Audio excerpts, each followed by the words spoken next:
Quand tu arrives à la surface, je voudrais que tu me dises quelle est la première chose que tu vois en dessous ou quelle est ta première impression. J'ai l'impression que je suis en Égypte. Oui. Qu'est-ce qui te fait dire que tu es en Égypte? Je vois les pyramides. Mais j'ai l'impression que c'était il y a très longtemps. D'accord. Comment te situes-tu par rapport à ces pyramides? Es-tu au pied des pyramides ou les observes-tu de loin? Non, je suis pas très loin. Si tu regardes autour de toi, vois-tu autre chose que les pyramides? Il y a plein de gens partout. Que font-ils? J'ai l'impression il y a qu'on participe à la construction, mais je suis pas sûre. C'est un peu flou, mais cette sensation vraiment d'être en Égypte. Il y a surtout que des hommes autour d'ailleurs. Seulement des hommes? Que des hommes, ouais. As-tu l'impression d'avoir un corps? Oui, oui. Peux-tu regarder tes pieds? Ouais. Que vois-tu? Ils sont nus. Tu es pieds nus? Je suis pieds nus. Si tu remontes le long de tes jambes, que vois-tu? Je pense que j'ai une sorte de pagne. Je suis un homme. Portes-tu d'autres vêtements que ce pagne? Des ornements. Des accessoires? Ouais. Au niveau du cou. Sur d'autres endroits de ton corps? Non. Juste au cou, je crois. Portes-tu quelque chose sur ta tête?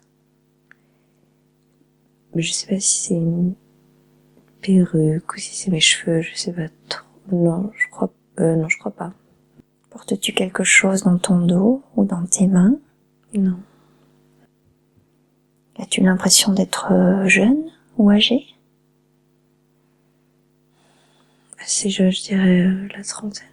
Te sens-tu en bonne santé? Oui. Si tu te retournes, que vois-tu? À part ces hommes, que se passe-t-il autour de toi? Là, je vois une femme. Que fait-elle? Elle porte une genre de jarre sur la tête. Oui. Comment est-elle habillée? Elle est enveloppée comme dans des tissus, avec un voile.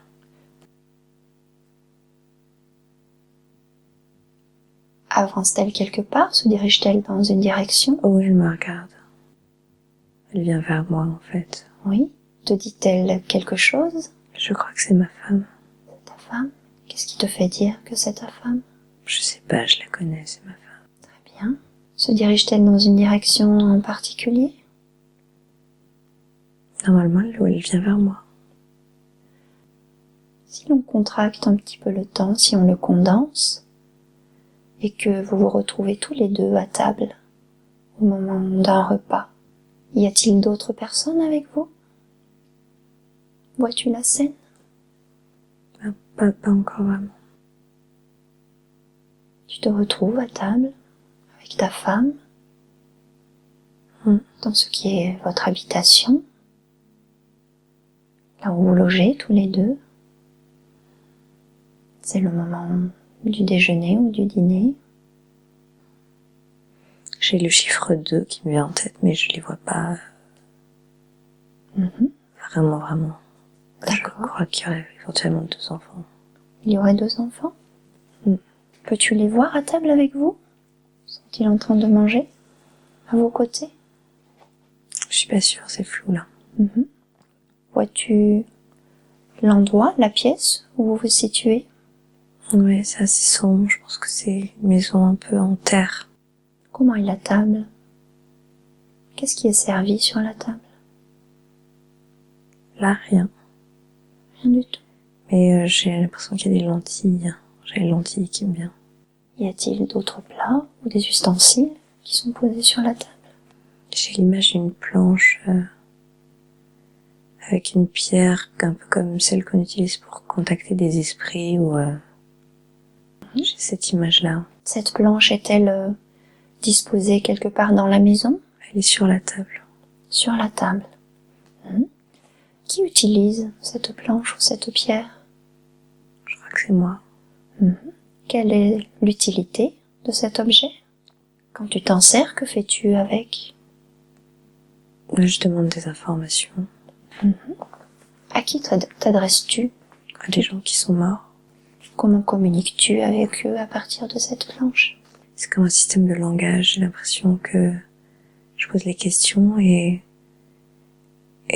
mon geste est guidé sur les signes, comme s'il y avait une espèce d'alphabet ou quelque chose comme ça. Quel rôle as-tu à jouer dans cette communication? Je sais pas tellement. J'ai l'impression... Avec qui communiques-tu à travers cette planche? Est-ce quelque chose que tu fais régulièrement? Oui, j'ai l'impression que c'est quelque chose que je fais beaucoup. Je communique avec des entités, en fait. J'ai vraiment l'impression que il y a quelque chose qui doit se jouer pour beaucoup de gens. Il y a un enjeu particulier? Il y a un vrai enjeu, ouais. Et en fait, je crois que je suis en train de comprendre pourquoi. C'est le même enjeu que maintenant. Peux-tu m'en dire plus sur cet enjeu? J'ai l'impression que c'est comme si je devais passer des informations autant qu'en recevoir à d'autres gens, à d'autres entités ailleurs, sur ce qui se passe sur Terre et je crois qu'on agit vraiment dans l'ombre. C'est quelque chose de secret?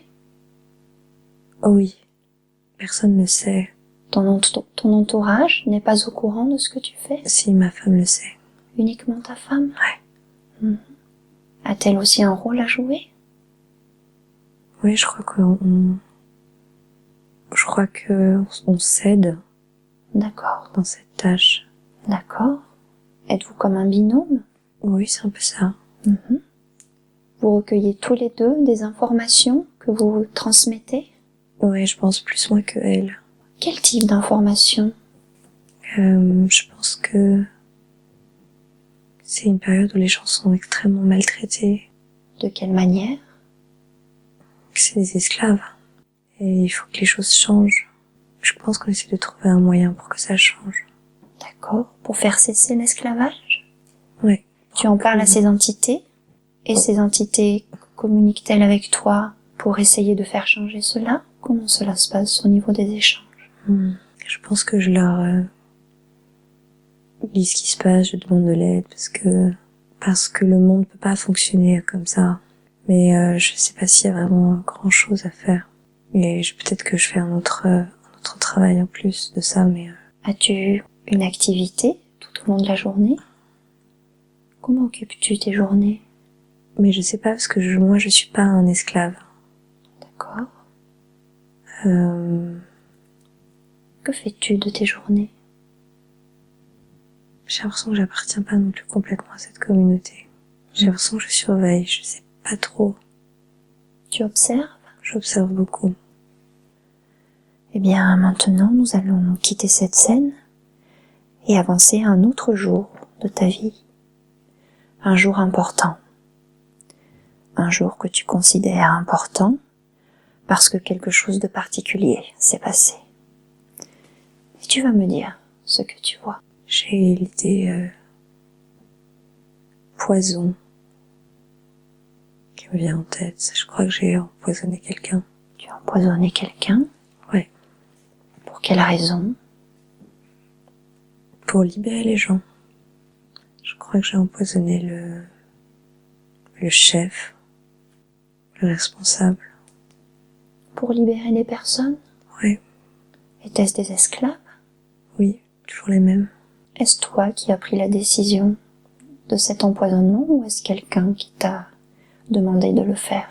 J'ai l'impression que c'est moi qui l'ai fait parce que je n'arrivais pas à trouver d'autres solutions rapides. Tu as cherché d'autres solutions? Je crois que oui, je crois que j'ai un peu perdu le cap. Je crois que je voulais vraiment aider, mais que je pouvais pas, j'arrivais pas à le faire de la manière dont j'essayais de le faire. Donc, peut-être Peut-être que j'ai perdu un peu la tête. Tu aurais voulu le faire d'une autre manière. Bah oui, j'aurais aimé ne pas avoir tué quelqu'un. La libération s'est produite. Que deviennent ces esclaves? Où vont-ils? Je crois même pas qu'ils soient libérés. Ils ont été rattrapés? Mais il s'est rien passé.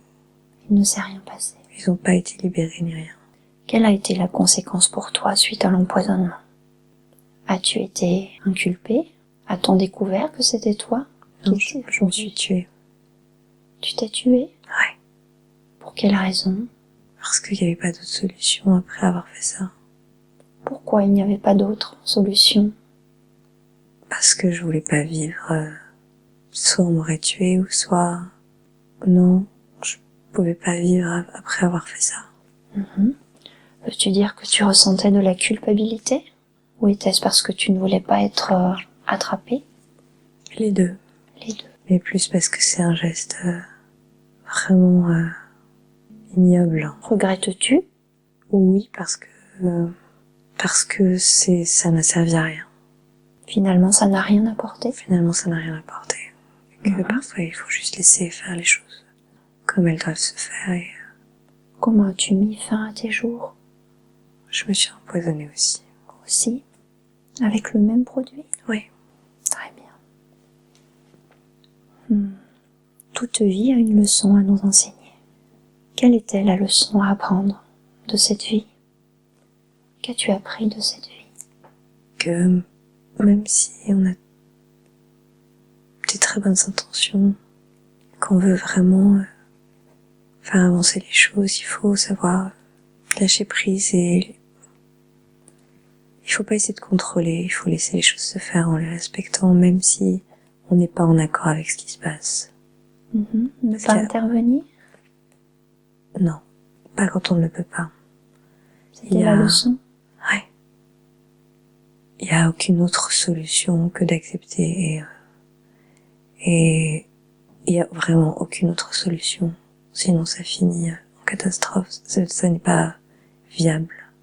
Donc voilà, c'était la leçon. D'accord.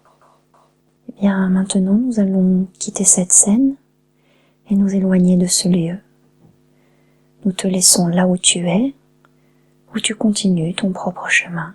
Tu vas te déplacer dans un autre temps, une autre époque, un autre lieu, soit en avant, soit en arrière. Un endroit approprié, là où il y a des informations dont nous avons besoin. Nous allons dans un autre temps, un autre lieu, soit en avant, soit en arrière. Ah, je suis dans la fameuse chambre à gaz. Ah, la chambre à gaz. Ouais. Que vois-tu autour de toi? Donc les murs sont très blancs, c'est une pièce ronde. On n'est que des femmes. On n'est que des femmes et on va mourir là. Vous êtes nombreuses? Ouais. Vous avez peur? Que ressentez-vous? Tout le monde a très peur et on va mourir, quoi.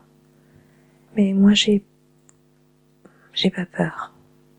Pourquoi tu n'as pas peur comme les autres? Parce que la mort n'est pas... Parce que c'est rien du tout. C'est une forme de libération aussi, la mort, parfois.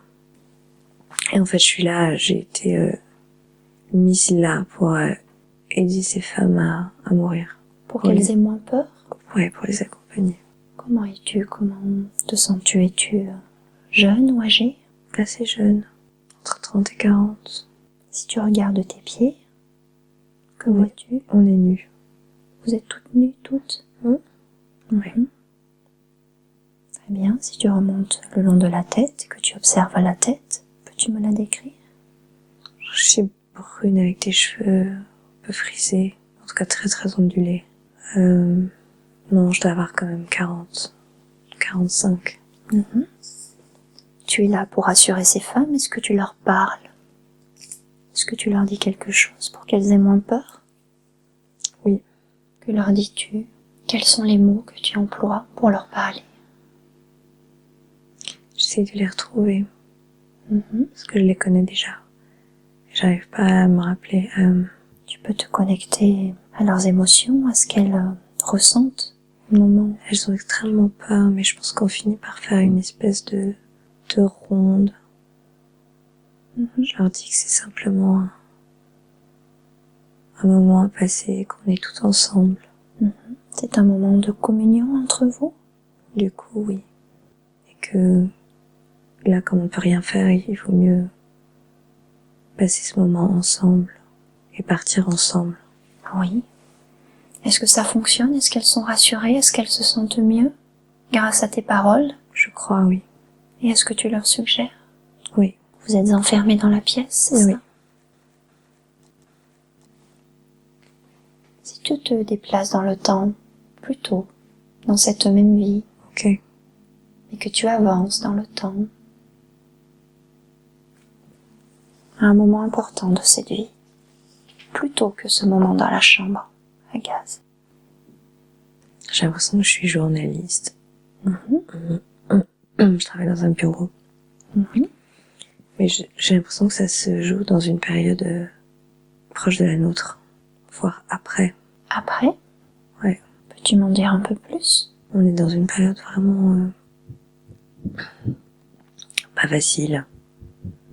Je sais pas trop, c'est assez triste d'ailleurs. Comme si des gens essayaient de prendre le contrôle et voulaient tuer beaucoup de personnes dans la population. Qui sont ces personnes? Des dirigeants. À quel niveau? Que dirigent-ils?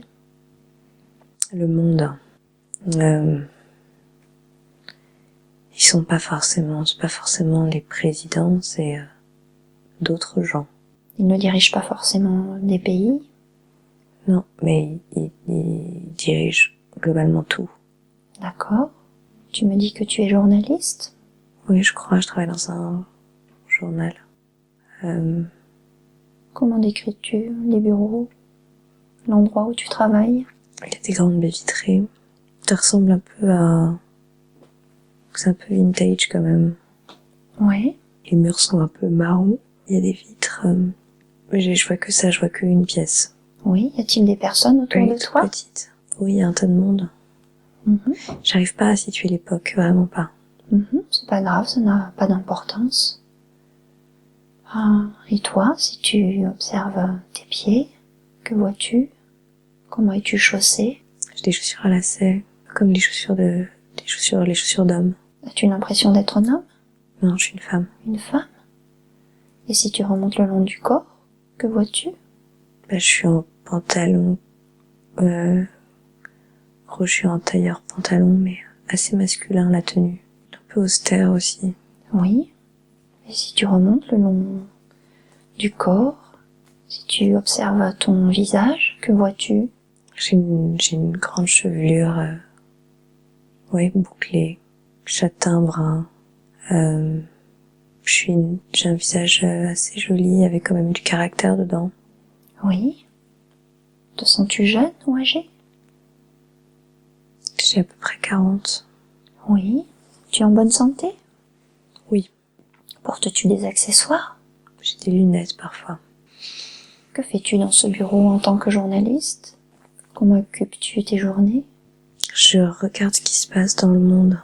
Je regarde l'actualité. Oui. Et c'est comme si je savais déjà un peu ce qui allait se passer. Que sais-tu? Je sais qu'il y a beaucoup de gens qui vont se faire tuer. Que ressens-tu à cette idée? J'ai l'impression que je suis assez neutre parce que je sais que c'est comme ça que les choses vont se passer. Et que je les ai déjà acceptées. Tu as l'impression qu'il n'y a rien à faire? C'est ça. C'est juste une tournure que prend les événements. C'est juste un passage vers autre chose. Penses-tu tout de même qu'il faut communiquer cette information au public? On peut pas. Vous n'avez pas le droit ou vous Non. pensez que vous ne devez pas? Je pense qu'on peut pas. Par contre, je pense que, en fait, je pense qu'on peut pas le dire aux gens comme ça, mais on peut les accompagner. Ce serait trop brutal? Oui. De quelle manière envisagez-vous cet accompagnement Eh ben, on les accompagne dans la mort. dans la mort? Et toi, en tant que journaliste, comment peux-tu le faire? Eh ben, je me fais attraper.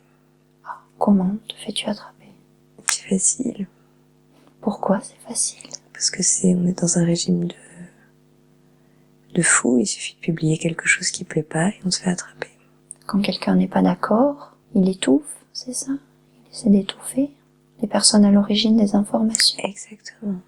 Qui fait ça? C'est cette espèce de gouvernement caché. Qui agit par la répression? Ouais. Tu t'es fait attraper alors? Oui. Et tu es toute seule? Bah, du coup, on m'a emmenée, on m'a mise dans la chambre. T'as mise dans la chambre? Dans la chambre à gaz avec les autres femmes. Est-ce que les autres femmes sont des journalistes également? Pas forcément. Je sais pas trop d'où elles viennent, ce qu'elles ont fait. Mais je pense que c'est pas que des victimes d'un système de dictature, il y a un autre plan derrière, je sais pas trop ce que c'est là. Il y a encore autre chose qui se trame? Là, je sais pas. Les autres femmes, les as-tu rencontrées juste au moment où vous avez été placées dans la chambre à gaz? Ou les as-tu côtoyées avant, dans d'autres pièces? Non, je les connaissais pas avant. La première fois que tu les as rencontrées, c'était dans la chambre à gaz? Oui. D'accord. Tu ne sais donc pas pour quelle raison elles sont là avec toi? Non, je crois pas, mais dans tous les cas, c'est des raisons injustes. J'ai le sang qui circule mal dans les bras, là. Ça fait très mal. Tu peux les bouger un petit peu. D'accord. Pour aider à la circulation. Tu peux les bouger. Ok.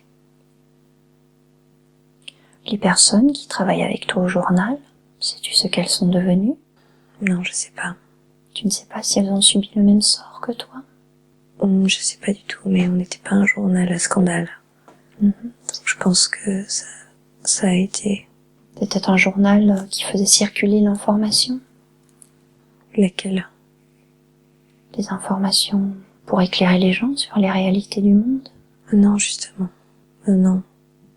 C'est pour ça que les gens n'ont pas eu de problème dans le journal. D'accord. C'est moi qui ai publié exprès quelque chose pour pouvoir me faire attraper. C'est toi qui individuellement as pris ce risque? Oui. Savais-tu que tu prenais un risque important? Oui, je savais exactement ce que je faisais. Tu l'as fait tout de même? Oui. Pour le bien des personnes? Oui. Tu n'étais donc pas surprise de te faire attraper? Non, c'était voulu. Tu voulais te faire attraper? Oui. Pourquoi? Parce que c'était ma mission. Tu avais ce rôle à jouer? Exactement. L'information que tu as divulguée a-t-elle eu un impact? A-t-elle aidé des personnes? Ça, je sais pas. Au moins, tu as joué le rôle que tu voulais. Exactement. Tu as accompli ta mission. Très bien. Maintenant, je vais te demander de te déplacer dans le temps et d'aller au dernier jour de cette vie. Toute vie a une leçon à nous enseigner. Quelle était la leçon à apprendre de cette vie? Quelle était la leçon qu'a appris cette journaliste qui a pris le risque de divulguer des informations? Je sais pas si c'était une incarnation complète. Pourquoi ne serait-elle pas complète? Je sais pas, j'ai pas d'autres informations sur avant. Sur avant quoi? J'ai l'impression que c'était une mission de vie très en conscience. Extrêmement en conscience. C'est-à-dire?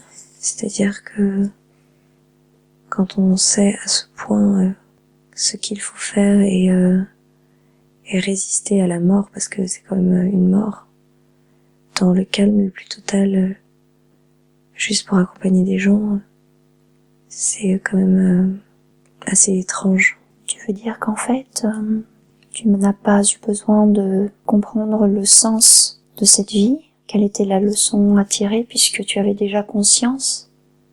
Oui. À ce moment-là, de ce qu'elle était? Exactement. Et que tu l'as accomplie en pleine conscience? Exactement. Très bien. tout était prévu et tout était en pleine conscience. La mort a été faite en pleine conscience, tout a été fait en pleine conscience, dans le plus grand des calmes. Parce que c'est ce qui devait se passer. Puisque tu as publié cet article, tu savais ce que tu risquais. Quand tu t'es fait attraper, tu le savais aussi. Exactement. Donc il n'y a eu aucune surprise. Aucune surprise. Tout était prémédité. Tout était prémédité. Très bien.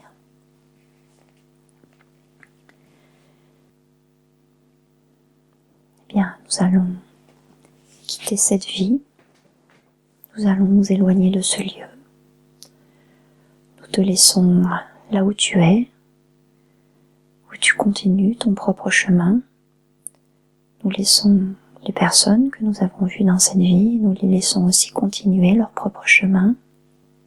Tu vas te déplacer dans un autre temps, une autre époque, un autre lieu, soit en avant, soit en arrière, un endroit approprié, là où il y a des informations dont nous avons besoin. Nous allons dans un autre temps, un autre lieu, soit en avant, soit en arrière. Vois-tu quelque chose? J'ai l'impression que je vois de la lumière blanche. De la lumière blanche? De la lumière, oui. Vois-tu autre chose autour de cette lumière blanche? Non. Que de la lumière blanche. Que de la lumière. Que ressens-tu? Du bien-être. Tu te sens bien? Ah oui. C'est agréable? C'est très calme. C'est paisible? Oui. Ça doit être une très belle sensation. As-tu l'impression d'avoir un corps? Non, j'en ai pas. Peux-tu te déplacer? Peux-tu te mouvoir au sein de cette lumière blanche? Je sais pas trop, c'est tellement diffus que... Tu peux t'imprégner de cette lumière blanche, de ces sensations agréables, Oui. les apprécier, t'en nourrir. J'ai l'impression que tout autour, c'est le vide presque. En dehors de la lumière blanche. Est-ce que la lumière blanche occupe tout l'espace?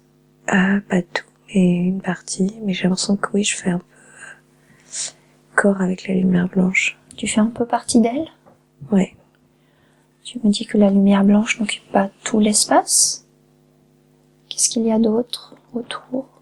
Je sais pas si c'est du vide ou si c'est noir en fait. C'est noir? Très profond. Est-ce que tu peux t'en approcher? Oui. Une fois que tu es un petit peu plus près, que ressens-tu? Que vois-tu? C'est comme l'univers. C'est noir, c'est calme. Est-ce que c'est agréable? Oui, très reposant. Oui, c'est aussi agréable que la lumière blanche. Oui. Peux-tu te déplacer dans cet espace qui est plus sombre? Oui. Est-ce que tu sens une notion d'espace? Qui est infini. C'est infini.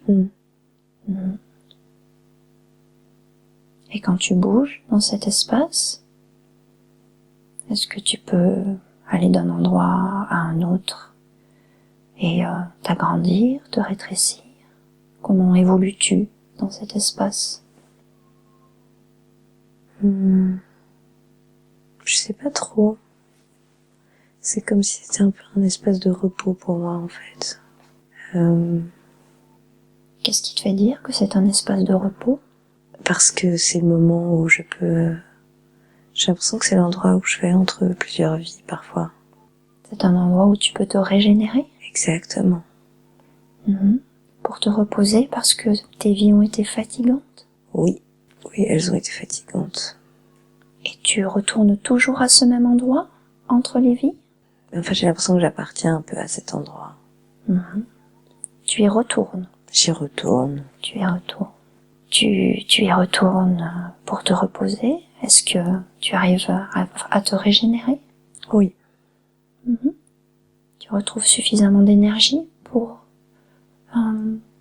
retrouver une nouvelle vie ensuite? Je crois que oui. Mais c'est des vies un peu particulières, j'ai l'impression. C'est j'ai l'impression que c'est que des missions en fait.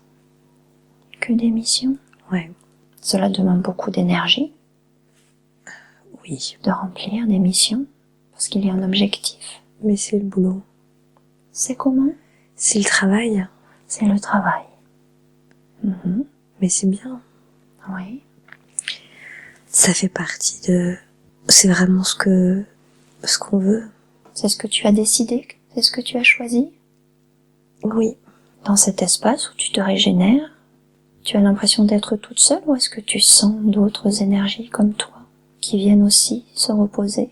Là, je suis toute seule. Tu es toute seule. Restes-tu longtemps dans ce lieu quand tu te reposes? Je sais pas vraiment, il y a pas de temps. Une fois que tu te sens suffisamment reposé, Oui, je pense. Tu le Il y a sais. d'autres choses à faire, oui. Une fois que tu sens que tu t'es suffisamment régénéré, comment ça se passe? Je crois qu'on travaille en équipe. Comment ça fonctionne? Eh ben, je crois qu'on réfléchit tous ensemble sur ce qu'on peut faire sur Terre, comme si on organisait un peu, comme si on était un peu des gardiens. J'ai l'impression qu'on organise des choses sur... c'est pas organisé, ou qu'on protège, je crois qu'on est très... on aime beaucoup la Terre. La Terre en particulier? Ouais. Il y a vraiment un truc avec la Terre. Oui, pour quelle raison? Pourquoi cet attachement particulier? Je sais pas, peut-être qu'on a participé à une certaine forme d'élaboration, oui, quelque chose ici. Vous avez élaboré quelque chose? Ouais, on a dû participer à la création de quelque chose sur Terre. Ce que l'on peut faire, c'est nous déplacer justement au moment où vous avez créé ce dont tu me parles pour la Terre. On se déplace et on se retrouve au moment où vous discutez de la création de ce dont tu me parles. Peux-tu me dire de quoi il s'agit? Vous êtes en train d'échanger à ce sujet parce que vous avez envie d'aider la Terre et que vous avez quelque chose à faire sur la Terre. Avec elle, vous essayez de vous organiser, vous êtes plusieurs. Je suis dans un vaisseau maintenant. Peux-tu me le décrire? Il est un peu plat, horizontal. On n'est pas très loin de la Terre. Et Vous la voyez? On se réunit là. Vous vous réunissez? Ouais. Pour parler de quelque chose en particulier? De la Terre. Qu'est-ce que vous dites au sujet de la Terre? Est-ce que vous avez quelque chose à réaliser sur Terre ou avec la Terre? Ah oui, il y a beaucoup de travail à faire sur Terre. Quoi, par exemple? Par exemple, on voudrait que les humains progressent. Le problème, c'est que, en fait, on essaye d'éviter que tout le monde se détruise. Comment vous pouvez empêcher cela? Est-ce que vous cherchez des solutions?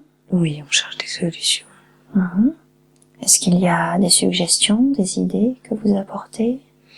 Le vrai problème, c'est que c'est aux humains de faire chacun son travail. Alors on vient en mission. C'est votre manière d'intervenir? Oui. Vous venez comment? On s'incarne, parfois pour une vie, parfois pour pas longtemps. Pas longtemps, c'est-à-dire? Eh ben, c'est-à-dire qu'on peut s'incarner pour très peu de temps. Moins qu'une vie? Moins qu'une vie? Moins qu'une vie. Comment ça se concrétise moins qu'une vie? Eh ben, on peut fabriquer la matière. Comment vous la fabriquez? Par la pensée. Qu'est-ce que vous pouvez fabriquer par la pensée? Un peu tout ce qu'on veut. Mais on peut venir sur la Terre sous la forme qu'on veut. C'est-à-dire que cela peut être autre chose que des humains? Oui, ça peut être des animaux, ça peut être autre chose, ou même des humains. Est-ce que cela a une fonction différente selon ce dans quoi vous choisissez de vous incarner? Oui. Quelles sont ces différentes fonctions, ces différents rôles? Les différentes... alors, très souvent, c'est pour sentir un peu ce qui se passe en termes d'énergie sur Terre, parce que c'est plus intéressant de le faire dans un corps. Et dans un corps d'humain. C'est plus intéressant dans un corps d'humain? Ou d'être vivant sur Terre. Mais sinon, il y a pas mal d'incarnations aussi. Mais c'est difficile. Qu'est-ce qui est difficile? Le travail est difficile. C'est difficile. Pourquoi? Parce que tout n'est pas entre nos mains, à nous. Vous ne pouvez intervenir que de manière limitée? Exactement. Mais c'est tout naturel et c'est tout à fait normal. En vous incarnant, de quelle manière vous pouvez agir? En éveillant des consciences, parfois. En donnant de l'énergie, en soignant. L'idée, c'est de changer les pensées, en tout cas d'éveiller les consciences. Et ça peut se faire via des incarnations, parce que là, ça peut en fait, on peut faire en sorte que les pensées se changent un petit peu par rayonnement. Comment concrètement éveiller les consciences? Apporter un nouveau regard, plus humain. Mais je pense que les gens évoluent comme de plus en plus. Il y a certaines consciences qui s'ouvrent, il y a évidemment un certain nombre de personnes qui résistent parce qu'ils ont peur, mais ce n'est pas grave. Ce n'est pas grave? Non. Pourquoi? Parce que nous ne pouvons pas contrôler, et nous ne voulons pas contrôler l'évolution des gens. Ce serait un manque de respect. Ce n'est pas grave si toutes les consciences ne sont pas éveillées? Non. Est-ce qu'elles finiront toutes par s'éveiller, à un moment ou à un autre? On peut pas savoir, on peut pas dire. Bien. Nous allons nous déplacer à un autre moment. Nous allons quitter cette scène et nous déplacer à un autre moment important, un moment que tu considères important parce que quelque chose de particulier s'est passé. Peux-tu me dire ce que tu vois? Ah, ça y est, je vois l'espèce de rêve que j'ai fait sur la Terre. Quel est ce rêve? La méditation où toutes les guerres cessent, où l'humain commence à comprendre, l'humain s'éveille vraiment. Et toute sa pensée se restructure, il comprend que tout n'était qu'expérience sur Terre et que tout n'était qu'apprentissage. C'est la leçon à retenir. Ça l'est, en termes d'incarnation, ça l'est. Tout n'est qu'expérience, tout n'est qu'apprentissage. Il n'y a pas de bien, il n'y a pas de mal, il n'y a pas... Et maintenant, les gens peuvent vivre juste dans l'amour. Comment cela fonctionne alors?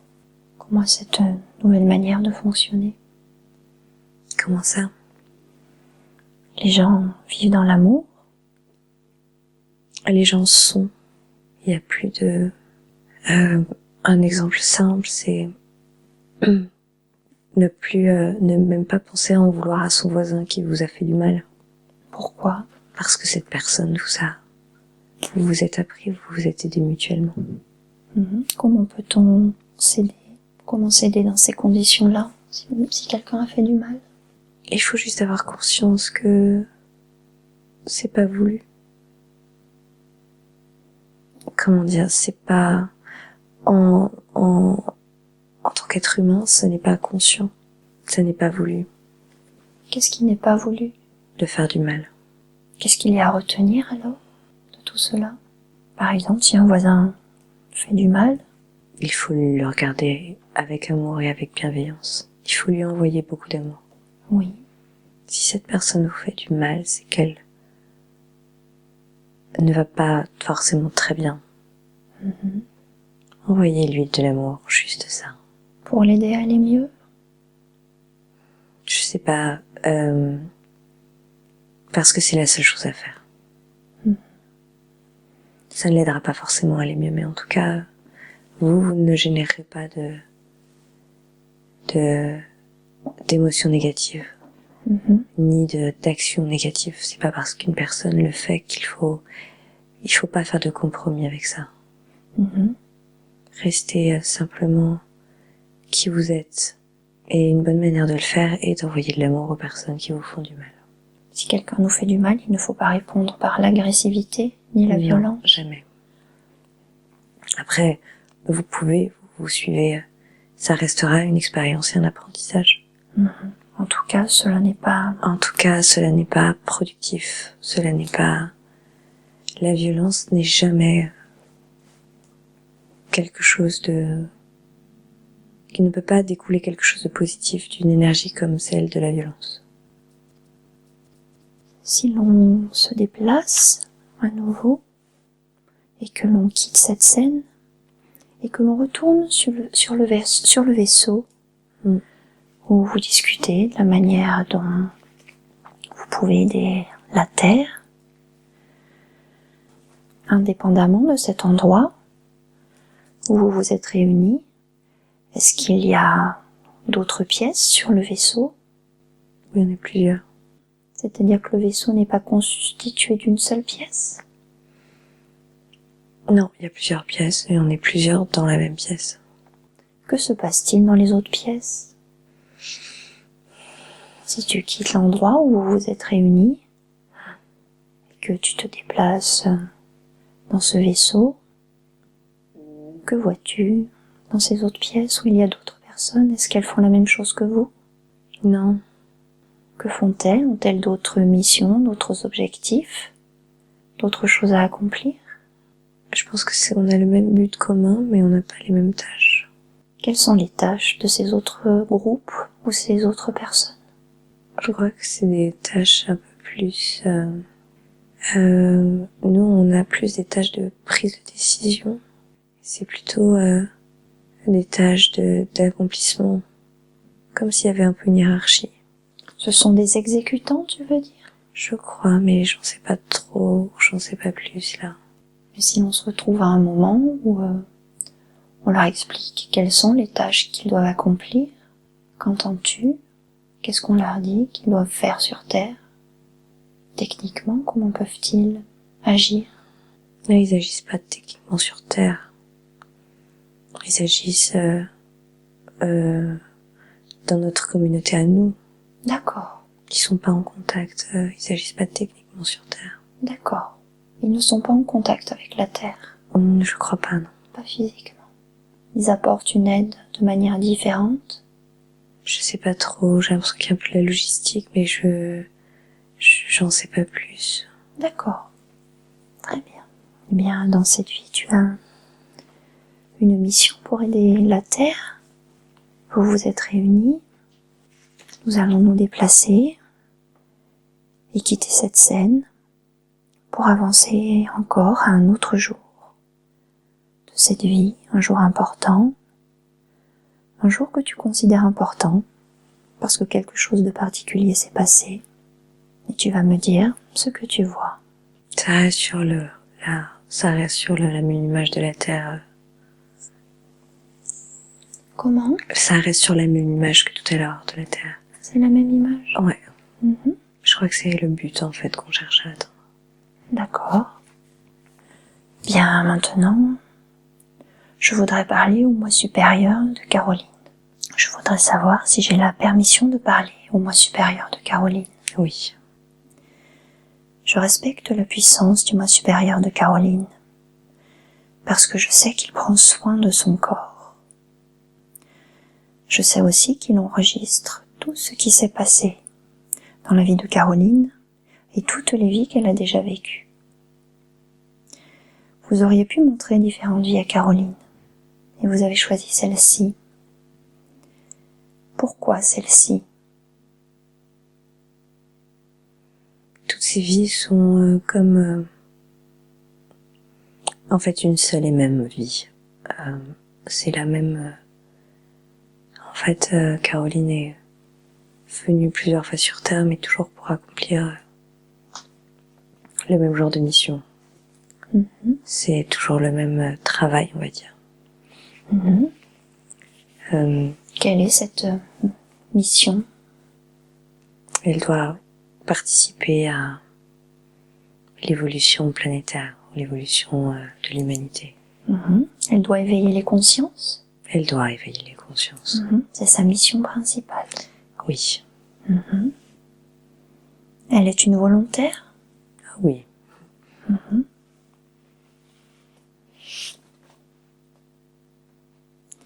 Vous nous avez montré cette vie en Égypte, Mhm. où elle avait à sa disposition une sorte de planche qui lui permettait d'entrer en communication avec des entités. Oui. Comment fonctionnait cette mission, ce mode de communication? Alors, il y a un partage de connaissances, un partage d'informations qui s'opère entre ce qui se passe sur Terre et ce qui se passe en haut. Mhm. Les volontaires peuvent également avoir une mission de transmission d'informations. Mhm. Et en fait, dans cette vie-là, c'est simplement un canal, un moyen qui était utilisé pour récupérer les informations. Mhm. Mais la mission a été abandonnée, ratée, Pourquoi? parce qu'il n'a pas réussi, il a abandonné. Pourquoi a-t-il abandonné? Parce que la mission n'est pas toujours facile. D'accord. Elle était trop difficile pour lui? C'est difficile, chaque mission est difficile. Parfois c'est juste très difficile. Il a pas tenu. Mhm. Il a pas réussi. Est-ce qu'il n'a pas réussi parce qu'il a empoisonné l'homme? Il a pas réussi. Non. Il a pris cette décision. C'est comme ça que s'est matérialisé son abandon de la mission. C'est comme un volontaire qui se suicide, c'est la même chose. Mhm. Il l'a fait consciemment? Il l'a fait consciemment, bien sûr. Pour stopper? Pour stopper sa mission. Très bien. Parce qu'il n'a pas assumé ensuite d'avoir empoisonné l'homme. Non. Il s'est empoisonné lui-même. Exactement. Mhm. Et la conclusion qu'il a tirée, c'est qu'il ne pouvait pas intervenir. Il n'a pas complètement saisi toute la mission. Il n'a pas vraiment saisi. C'est parfois frustrant justement de venir et de devoir rester d'une certaine manière assez passif. Oui, puisqu'il voulait la libération de ses esclaves. Exactement. Et ça n'a même pas fonctionné. Non. Mhm. Mais ça n'est pas grave. Mhm. Il a compris la leçon? Il a compris la leçon et il a appris. Mhm. Très bien. La vie de Caroline, quand elle a été journaliste et qu'elle a essayé de divulguer des informations qui devaient rester secrètes, là aussi elle a pris un risque. Oui.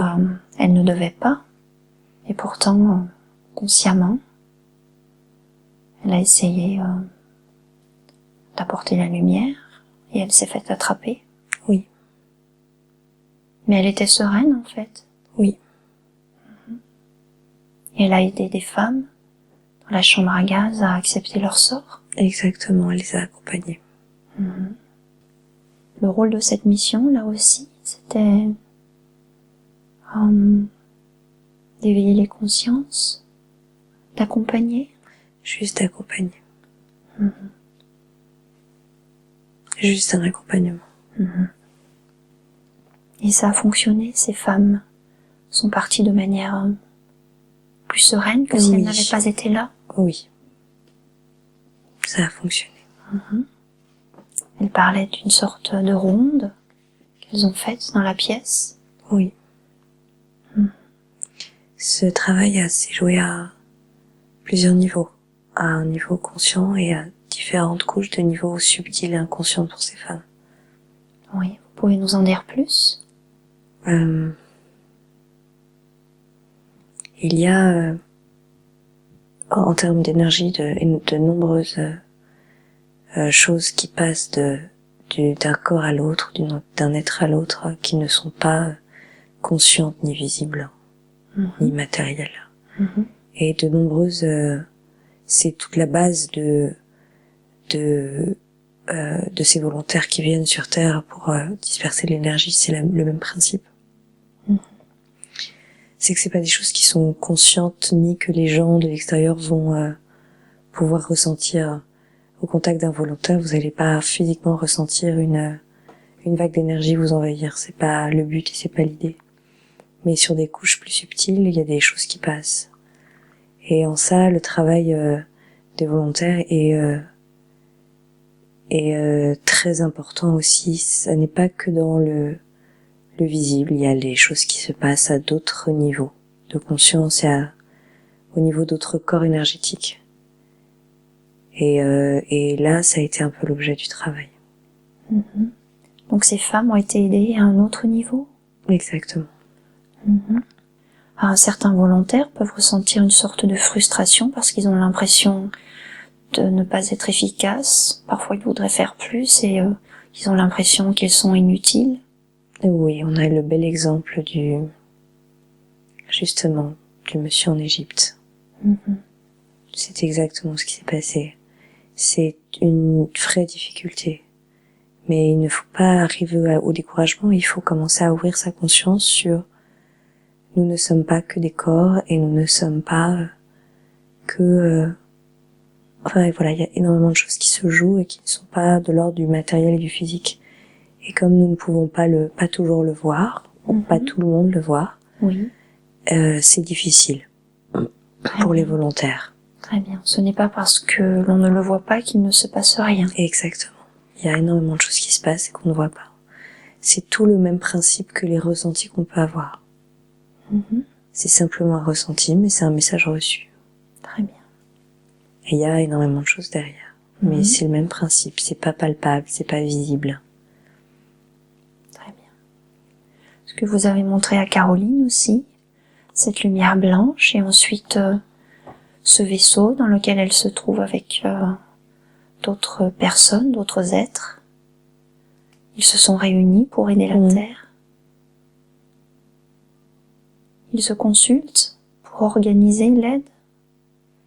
Oui.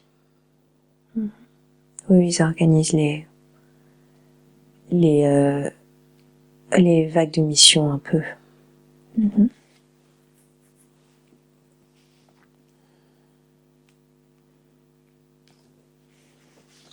Alors j'aurais quelques questions à poser. Bien sûr.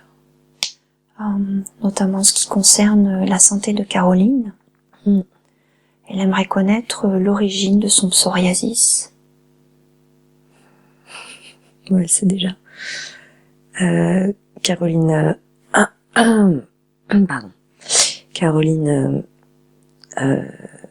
il faut qu'elle s'ancre un peu plus. Il faut qu'elle accepte un peu plus son corps et qui elle est. Et son psoriasis est venu vraiment... est apparu au moment où... en fait, là... C'est réactionnel, c'est pas qu'une question de stress, c'est réactionnel aux événements qui peuvent se passer sur Terre d'une manière générale. Et elle en a eu pas mal d'événements compliqués et traumatiques et en fait c'est comme une réaction allergique de son corps à ce qui peut se passer ici. À quels événements par exemple? Au décès de sa mère, à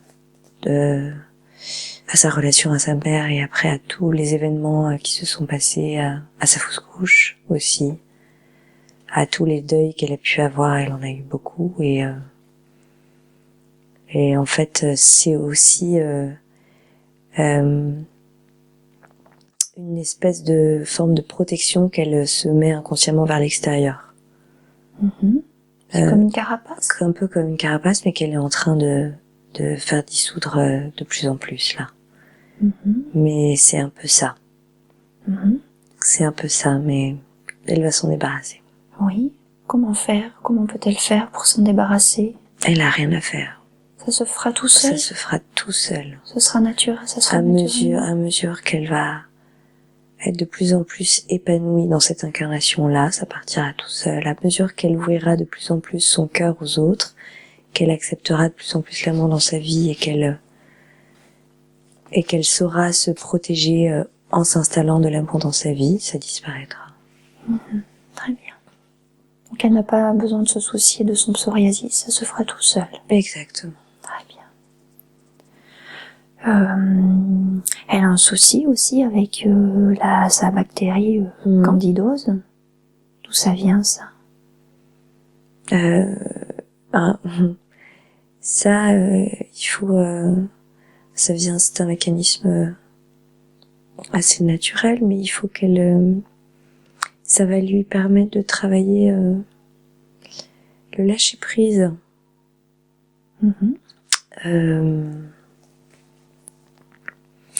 La nourriture, c'est juste un exemple.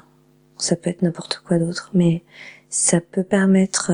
c'est pas du tout une bactérie qui est très embêtante, mais ça peut permettre de travailler justement le fait d'apprendre à fonctionner autrement et de lâcher prise sur ce qui est déjà connu et sur les habitudes d'avant. Parce qu'elle doit changer complètement de régime alimentaire. Très bien, mais c'est-à-dire quel régime doit-elle adopter? Ah, elle l'a déjà. C'est un régime très strict, pas drôle du tout. Mais c'est un très bel outil de travail de lâcher prise. Pourquoi doit-il être aussi strict? Parce qu'il faut enlever tout ce qui nourrit la bactérie pour pouvoir l'enlever. Très bien, donc c'est quelque chose de temporaire? C'est temporaire. Et elle saura quand elle pourra arrêter? Elle a déjà fait pas mal de temps. Là, elle a eu du mal à reprendre, mais elle saura quand elle pourra arrêter, oui. Très bien. Ce dont s'inquiète aussi Caroline, c'est qu'il y a beaucoup de cancers dans la famille, dans sa famille. Et elle se demande, voilà, en ce qui la concerne, est-ce qu'il y a lieu de s'inquiéter pour elle aussi? On peut pas savoir maintenant, on peut pas dire ce genre de choses. Et justement, comme elle fume, elle se demandait s'il doit arrêter la cigarette. Est-ce que ça la met en danger au niveau de sa santé? Il va falloir qu'elle arrête à un moment donné, mais là, pour l'instant, ça va. Est-ce que vous pourrez l'aider à arrêter? Oui. Pour qu'elle ne ressente pas ce manque? Oui. Vous pourrez l'accompagner pour que ce ne soit pas trop dur pour elle? Oui. Très bien, merci beaucoup pour elle. Alors en ce qui concerne ses relations, Caroline a un blocage avec sa famille, avec qui c'est très compliqué. Ses relations familiales sont assez difficiles. Elle n'a plus de contact avec son père depuis 5 ans. Et elle a aussi une relation conflictuelle avec sa tante, qui a un cancer.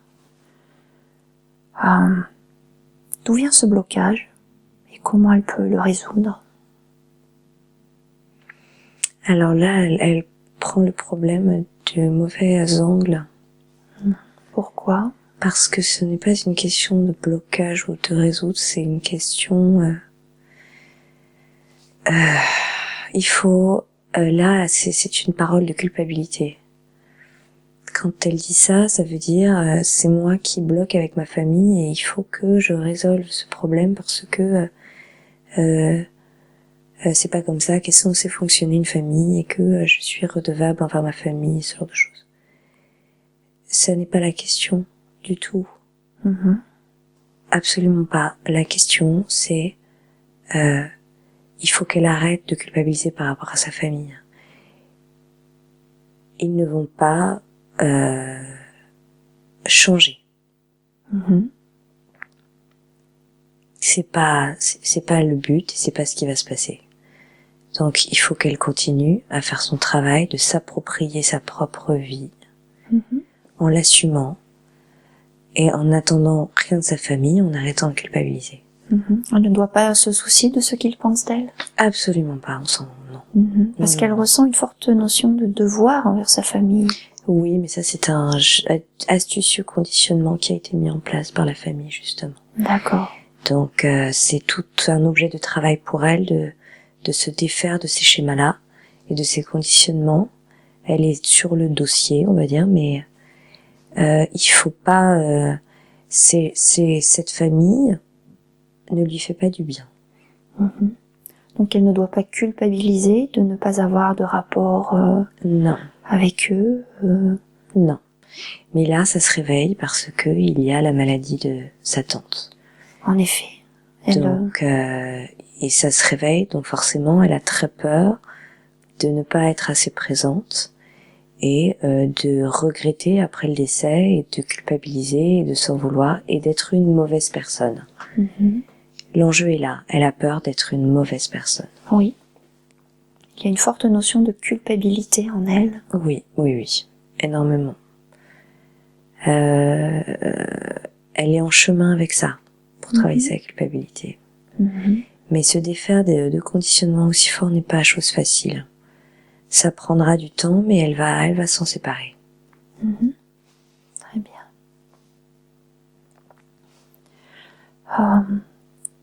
Ce qu'elle se demande aussi, c'est que elle ne sait pas comment faire pour construire une relation. Elle aimerait construire une relation. Et là encore, elle se demande s'il y a un blocage, ou comment elle pourra y répondre. Dans ces relations, il y a aussi parfois des profils qui se répètent. Est-ce que cela a une signification en particulier? Oui,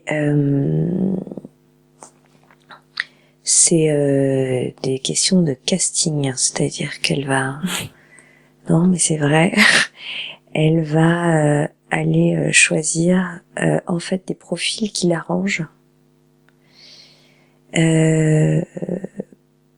Parce qu'elle n'était pas prête. Et ce qui lui permet en même temps de la conforter dans sa mésestime d'elle-même. Pourquoi? Parce que elle est tellement persuadée, moins maintenant, elle était tellement persuadée qu'on ne pouvait pas tomber amoureux d'elle ni l'aimer, qu'elle le provoquait, elle le vivait. Et en définitive, pour le mental, c'est facile, le mental se dit « Ah, tu vois, on ne peut pas t'aimer, etc. » Et donc c'est un renforcement comme un serpent qui se mord la queue et qui est difficile, qui est très délétère. Elle choisissait délibérément des personnes qui ne pouvaient pas l'aimer, avec qui ça ne fonctionnerait pas. Alors, inconsciemment, oui, mais délibérément, oui. Très bien. Elle a fait en sorte que cela ne fonctionne pas. Et parfois, elle a saboté, oui. Oui, parce qu'elle estimait qu'elle ne méritait pas. Parce qu'elle estime qu'elle ne méritait pas et elle pense qu'elle n'a pas... Elle est persuadée qu'elle n'a pas ce que c'est que l'amour universel. Comment ça? On lui a montré pendant une hypnose, un concert sous hypnose, que l'univers est rempli d'amour pour elle. Cela a changé les choses pour elle? Oui, beaucoup. Maintenant, elle commence vraiment à accepter l'amour dans sa vie. Et déjà en commençant par l'amour de ses amis, et je pense qu'elle va bientôt pouvoir être capable d'accepter l'amour dans sa vie de la part d'un homme.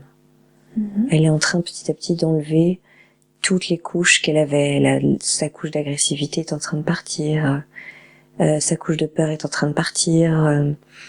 Elle ne voit plus les choses de la même manière. Ses critères ne sont plus les mêmes. Donc elle n'est plus attirée par les mêmes qualités, par les mêmes choses. Donc il faut qu'elle se rassure vraiment. Et plus elle va croire, en fait, la pensée créatrice, c'est à elle de poser ses intentions aussi et d'aller au fond des choses. C'est pas, c'est ça la vérité, c'est ça le fond du problème. Enfin, c'est pas un problème, mais le fond des choses, c'est ça. C'est elle, de mettre des intentions et de commencer à croire que bien sûr que oui, elle peut construire une très belle relation. Mais si elle continue à se persuader de l'inverse, ça ne va pas fonctionner. Elle sera bientôt prête, en tout cas. Oui, elle est très Faire proche. Elle est très très proche de l'être. Très bien. Extrêmement proche. Vous allez continuer à l'aider, Oui, à avoir confiance en elle? toujours. Très bien. Elle se demande comment développer ses compétences extrasensorielles. Est-ce qu'elle peut les développer d'ailleurs? Oui. Comment? Oui, elle peut développer. C'est le temps qui va faire les choses. Il faut qu'elle fasse confiance, qu'elle ouvre grand les yeux et les oreilles. Et surtout qu'elle calme le mental. Qu'elle continue à méditer, qu'elle calme le mental et qu'elle fasse confiance à son intuition pure. Pas à ce qui vient après. Intuition pure. Il faut qu'elle s'écoute. Il faut écouter les émotions. Elle parle. Il faut écouter les idées. Il faut écouter. Il faut regarder son imagination. Parce que parfois on imagine des choses et en fait ce sont des messages. Ça, on lui a montré aussi. Il y a pas si longtemps que ça. À travers l'imagination. À travers l'imagination, on lui a montré qu'elle pouvait capter des choses. Quelle chose elle peut capter? Là, dans cet exemple précis ou en général? En général, par exemple? Elle peut ressentir les émotions des autres. Oui. Elle peut ressentir leurs états d'âme, leurs intentions. Pas toujours, ça dépend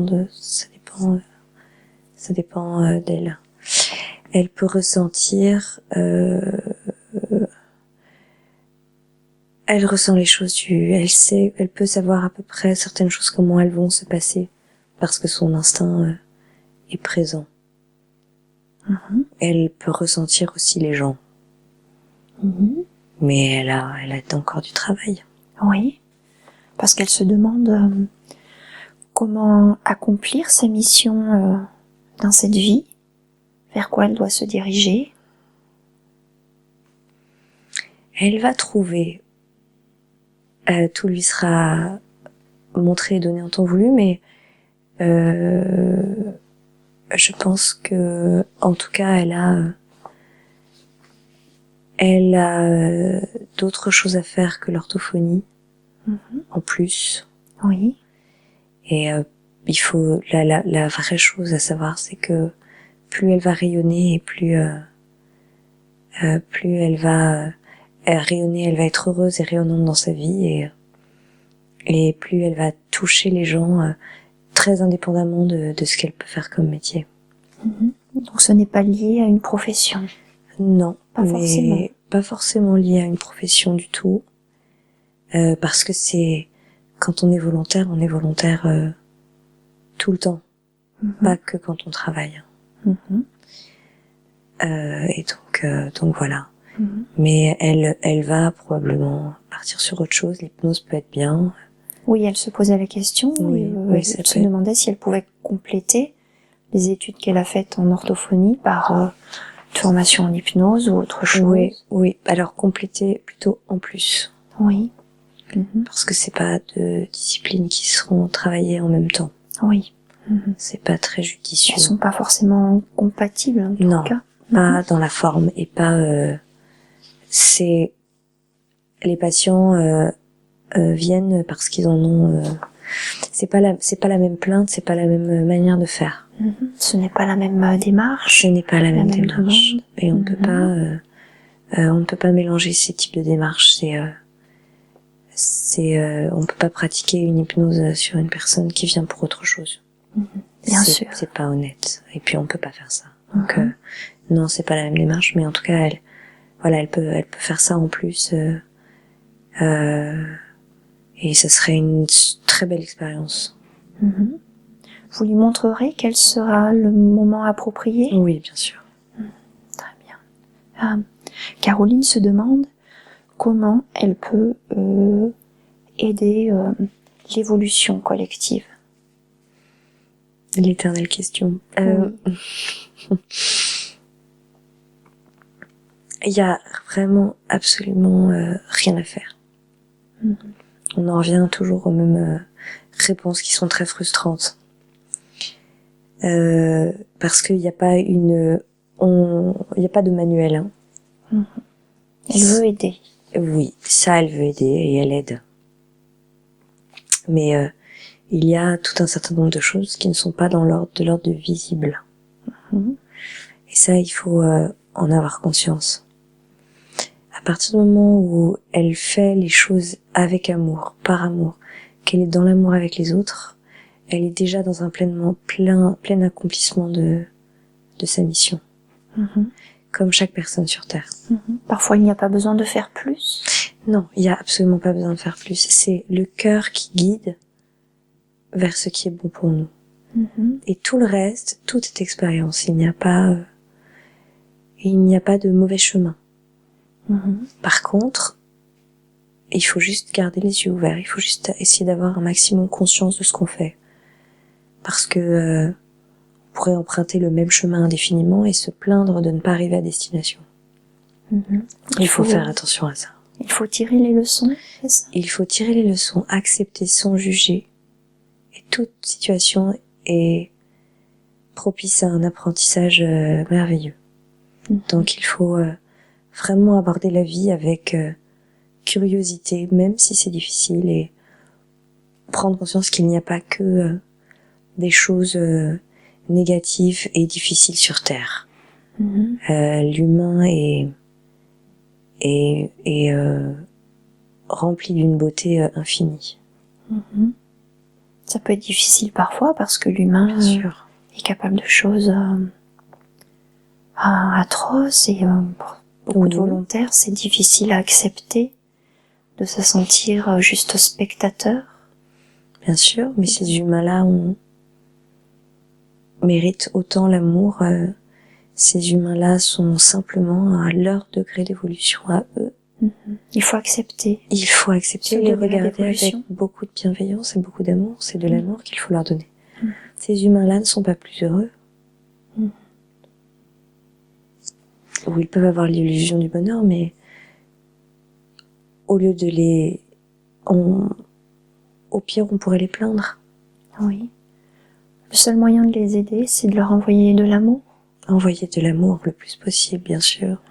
Les gens qui vous contrarient, envoyez-leur de l'amour. D'accord. Il n'y a rien d'autre à faire. Caroline se demande comment vivre sur ce plan, comment elle peut s'adapter. Parfois, elle a l'impression qu'elle est égoïste. Ah, la culpabilité encore. Encore, oui. Non, il faut qu'elle apprenne à vivre pour elle. Et là, alors, quand on dit égoïste, on met une étiquette négative et jugeante. Mais ça n'est pas nécessaire ni constructif. Donc l'idée, c'est de lâcher ces notions de bien, de mal, de égoïste, altruiste. Il faut arrêter de se mettre dans des cases et dans des boîtes. Chaque être est bien plus que ça. Oui. Vraiment bien plus que ça. On ne peut pas continuer à se mettre des étiquettes, c'est extrêmement délétère parce que ça fait vivre des schémas qui sont complètement obsolètes et qui font du mal. Donc continuer à croire d'être égoïste pour des raisons qui sont de l'ordre de l'héritage familial, ça n'est pas constructif du tout. Donc non, ce ne sont que des expériences de vie. Maintenant, la vraie question et le vrai fond, c'est qu'elle a peur de créer du karma. Oui, c'est vrai. C'est pour ça qu'elle se pose ces questions-là. C'est si jamais je prends pas soin d'eux, et si jamais je fais ça, et si jamais je pense à moi, et si jamais j'ai envie de partir en vacances plutôt que de faire ceci et cela. Sa vraie peur, c'est de créer du karma. Oui, elle a peur que ça se retourne contre elle. Exactement. Il y a comme une idée de punition? Oui, mais là, déjà, on a un problème. Quand on fait quelque chose parce qu'on a peur que si on ne le fait pas, ça se retourne contre nous, on est déjà dans une notion d'intérêt. C'est vrai. On n'est plus pas dans une notion d'amour. C'est vrai, oui. Donc il faut arrêter et lâcher ça. C'est qu'est-ce que je ressens au fond de moi, qu'est-ce que j'ai envie de faire. Si je suis dans l'amour, je suis dans le vrai. Si je suis dans une pulsion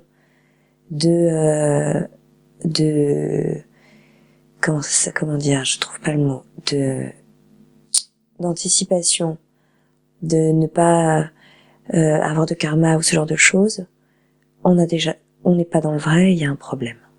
Et on retombe au même point. Dans le principe de certaines religions. C'est exactement ça. La notion de punition. C'est ce que je voulais dire. Exactement. De culpabilité. C'est agir par intérêt.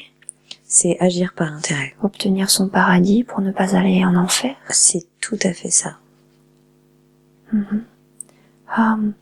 Caroline a l'impression qu'elle a du mal à pardonner et à gérer, comprendre les relations. D'où est-ce que ça vient? Ça vient que elle est pas tellement familiarisée avec, même s'il est venu plusieurs fois sur Terre, elle n'est pas, ce n'est pas une terrestre. Combien de fois est-elle venue sur Terre? Oh, beaucoup. Un certain nombre de fois. Est-ce qu'il est possible d'avoir un ordre d'idée à échelle humaine? Non. Est-ce beaucoup de fois? Oui. Elle a quelque chose de très fort avec la Terre. Est-ce qu'elle est là depuis le début de l'humanité? Je peux pas répondre. Elle a en tout cas un lien très fort avec la Terre. Elle a un lien très fort avec la Terre, et même si elle n'est pas terrestre. C'est comme si elle était un peu hybride. Et je me rappelle plus de votre question. En fait, elle se posait la question, elle a du mal à pardonner, à gérer, comprendre les relations. Oui. Oui, et ça risque de durer encore. C'est très naturel. Et en fait, c'est bien. C'est très bien qu'elle ne se fonde pas complètement. Pour quelle raison? Parce que c'est ce qui lui permet de rester profondément elle-même et d'apporter de pouvoir apporter ce nouveau regard. Elle doit rester un peu à distance? Elle doit, oui, assumer pleinement sa manière de concevoir les choses. Elle n'a pas besoin de faire comme les autres. D'accord. On s'en fiche. Et d'ailleurs, c'est le début de l'amour d'elle-même aussi.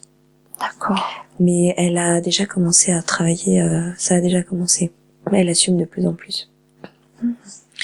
Et en fait, pas de compromis. D'accord, pas de compromis. Pas de compromis. Il faut qu'elle assume le fait d'être elle-même. Ah, complètement. Sinon, sinon ça ne sert à rien. Sinon, elle va se faire souffrir et elle ne sera plus elle. Et en fait, ce qu'elle va vite comprendre, c'est que plus elle sera elle, et plus elle va développer des relations d'amour. Et plus elle va réussir à construire des relations. Et en fait, c'est un cercle vertueux. C'est en étant elle-même, sans compromis, que là, elle va pouvoir devenir lumineuse. Et elle va pouvoir attirer des personnes qui lui ressemblent. Et avec qui elle va construire des choses extrêmement positives. D'accord. Mais sans ça, si elle continue, c'est comme si elle se maintenait dans une énergie basse. Il faut qu'elle s'en libère. Il faut qu'elle s'en libère. Qu'elle monte en énergie, en vibration. Il faut qu'elle monte en vibration. Elle a commencé, ça monte déjà. Oui. Ça monte bien. Mais il faut qu'elle monte vraiment. Parce que là, elle reste basse et elle attire des choses qui sont basses. Pourtant, elle arrive à s'entourer de personnes qui sont dans ses amis, qui lui apportent des choses positives. Oui.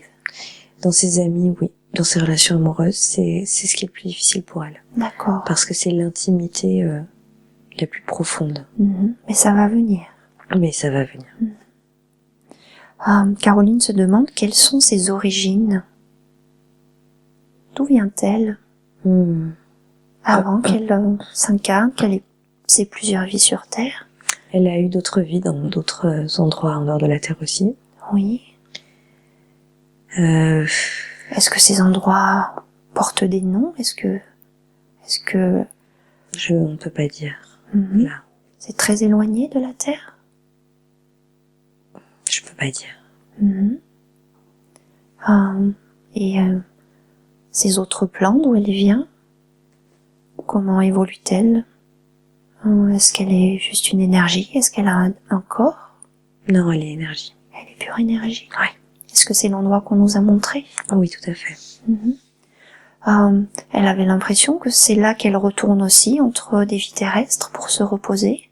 Oui. C'est pour lui permettre de se remettre de ces vies terrestres. Exactement, c'est son lien à la source. D'accord. Ça lui permet de se reconnecter. Exactement. Et est-ce que ces vies terrestres sont difficiles et c'est pour cette raison que elle a besoin de se reconnecter, de se régénérer? Elle en a besoin, mais Oui. au fur et à mesure des vies terrestres, elle accepte de plus en plus. C'est de plus en plus facile pour elle? Là, cette fois-ci, c'est facile. Oui. Ça devient plus facile. Elle a enfin accepté son contrat. D'accord. Elle ne résiste plus et elle commence à éprouver beaucoup de plaisir à vivre là. Et ce qui est vraiment bien parce que c'était pas comme ça que ça avait démarré. D'accord. Donc là, elle gagne en sagesse, vraiment, sur son incarnation. Elle a compris les leçons? Elle a compris les leçons, elle accepte pleinement et elle avance vite. Elle avance très vite. En très peu de temps, elle a appris à s'entourer. Elle a appris à prendre soin d'elle, elle a appris à accepter d'être là, elle a appris à avoir plus de bienveillance envers les autres, au lieu d'être dans l'incompréhension et dans la sidération et dans la souffrance. Donc, elle a enfin accepté vraiment accepté en conscience, en tant que Caroline, son contrat. Très bien. Ou en tout cas cette incarnation-là. Oui. Qu'elle a décidé de vivre le plus sereinement possible et dans la joie, parce que sinon ça n'a pas de sens. Donc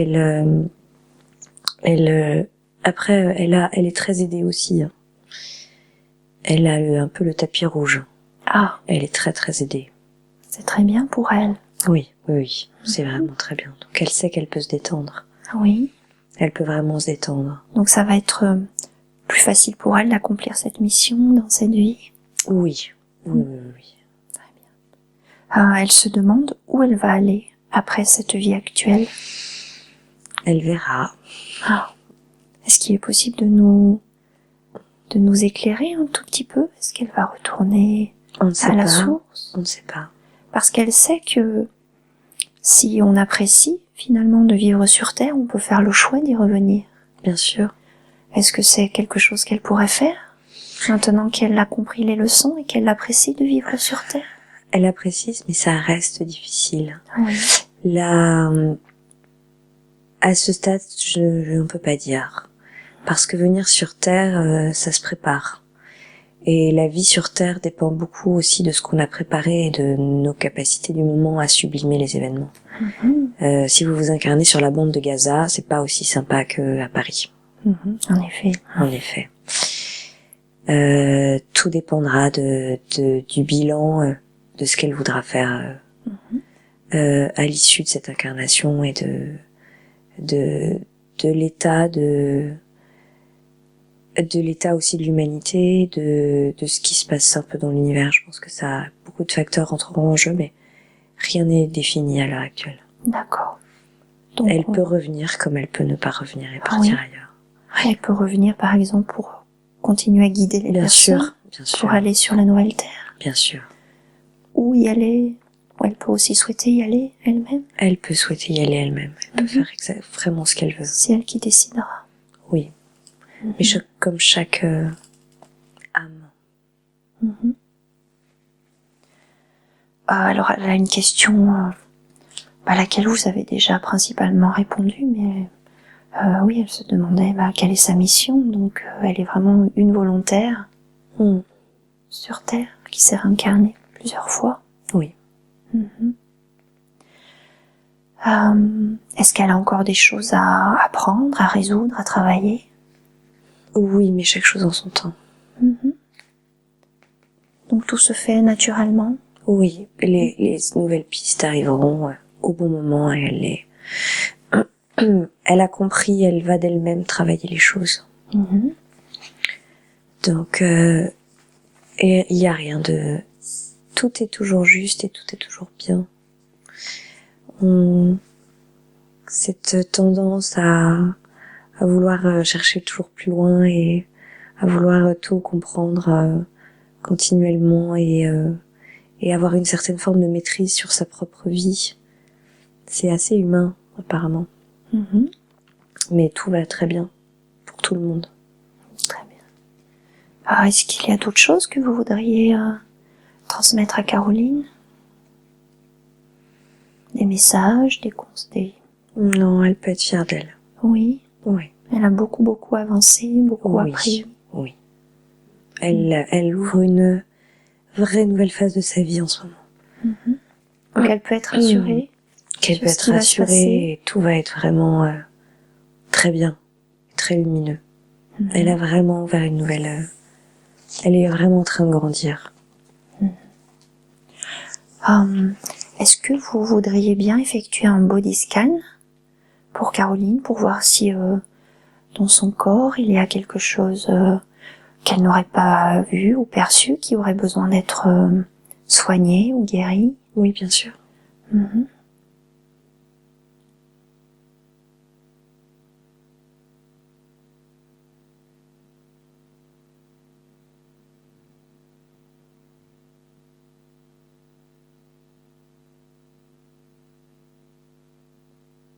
Est-ce que tout va bien dans son corps? Tout va bien. Tout va bien? Oui, ça va. Vous l'aiderez pour son psoriasis? Oui. Pour tous les petits désagréments qu'elle a? Bien sûr. Donc ça ira mieux. Bien sûr, oui. Très bien. Est-ce qu'il y a encore quelque chose que vous voudriez dire? Juste qu'elle est très aimée. Elle est aimée. Elle reçoit des signes. Ah, beaucoup. Des heures miroirs. Beaucoup. Elle est très réceptive. Elle est très réceptive et elle les apprécie. Elle les remarque. Elle les remarque, elle les apprécie et elle nous fait rire aussi d'ailleurs. Ah, pourquoi? Parce on la trouve rigolote. Oui. Oui, elle est. C'est un peu une enfant dans sa manière d'être. Mais oui, elle est très réceptive. On l'aide, elle demande et c'est. Elle commence à faire cette connexion-là et on en est très heureux. Oui. Quand vous dites qu'elle est un peu enfant, est-ce que c'est parce qu'elle a gardé sa spontanéité? Oui. Sa capacité. Sa fraîcheur un peu d'enfant. Oui. Sa joie d'enfant, sa capacité d'émerveillement. Exactement. Et sa joie de vivre malgré tout. Oui. Oui. C'est très important de conserver cette joie. Oui. Riez, vraiment. C'est important. Profitez. La joie est un moteur qui fait énormément de bien. Ça se voit au quotidien. Vous mettez une personne joyeuse au milieu de plusieurs personnes maussades, ça va marcher. Ça peut marcher. Oui. On va surtout à Paris, une personne joyeuse dans le métro, on la remarque vite. Voilà. Et vraiment, cette joie de vivre, cultivez-la. Amusez-vous de tout. Tout est un jeu sur Terre. Tout est illusion. Il faut pas prendre tout ça avec autant de gravité. Prenons du recul. Il n'y a pas de... Tout ce qui est de l'ordre du matériel, c'est comme si on vivait dans un décor ici. Il faut vraiment prendre conscience du fait que chaque être est vraiment multidimensionnel et que les choses vont bien au-delà que ce qui se joue sur Terre. Donc, gardez cette joie de vivre parce qu'il faut s'en amuser aussi. Il y a vraiment matière à s'amuser sur Terre. Parfois, il est difficile d'accepter les guerres, les attentats. Bien sûr. Comment faire pour accepter des événements aussi graves, aussi douloureux? Alors, la question à se poser, est-ce que je peux avoir une action dessus? Et si l'on ne peut pas? Si l'on ne peut pas, il faut avoir beaucoup d'amour en soi, accepter, être patient. Parce qu'il y a un Parce que ça veut sentiment dire d'impuissance. que les gens ne sont pas encore prêts. Prêts à comprendre qu'on peut faire autrement. Les systèmes en place ne vont pas, comment dire, se transformer en 2 jours. L'humain a cette fâcheuse tendance à avoir besoin de se prendre le mur 15 fois avant d'apprendre. C'est vrai. Voilà. Et c'est tout le temps comme ça. Beaucoup de gens se fabriquent des maladies pour apprendre. Pourquoi ne peuvent-ils pas apprendre sans cela? Parce que nous avons besoin de perdre pour comprendre ce que nous avons. Et c'est présent même dans tous les rapports humains, dans les relations de couple, c'est très présent. Sauf que si l'humain a besoin de faire ça, il faut le laisser faire. S'il y a des pertes humaines, c'est extrêmement triste, mais qu'est-ce qui est perdu? C'est une enveloppe corporelle. C'est tout. C'est seulement l'enveloppe corporelle. C'est seulement l'enveloppe corporelle qui est perdue. L'âme, elle ne l'est pas, elle part ailleurs. Elle revient ou pas. Et comment gérer la notion de souffrance? Quand on se dit que des personnes souffrent dans des événements qui sont désastreux, dans les cataclysmes, comment faire pour accepter? Il faut essayer de toujours regarder plus loin. Toujours plus loin. Ce qui se passe sur Terre est particulier. On est en ce moment même dans une période extrêmement difficile où de nombreuses choses peuvent se passer, ou ne pas se passer d'ailleurs. C'est pas, les choses ne sont jamais figées dans le temps, mais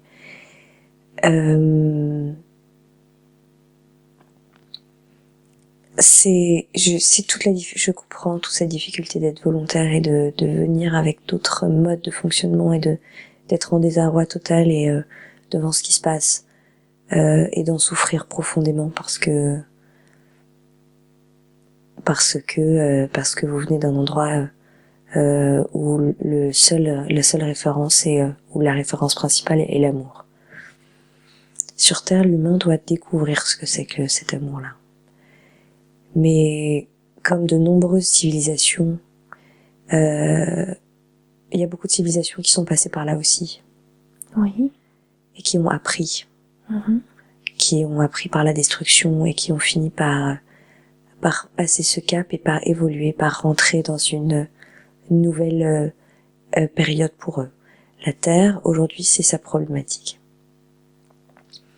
Toutes ces personnes qui se font la guerre sont en train d'apprendre tous les cataclysmes.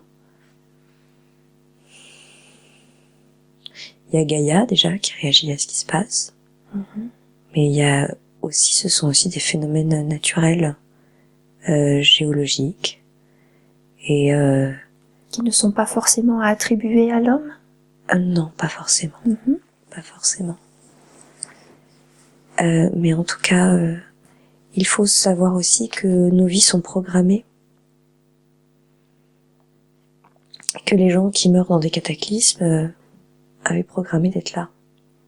Ils ont choisi? On a tous choisi. Donc il faut accompagner ces gens à partir en paix. C'est surtout ça. Les accompagner à être en gratitude envers eux-mêmes pour leur vie qu'ils ont vécue, pour les apprentissages qu'ils ont faits.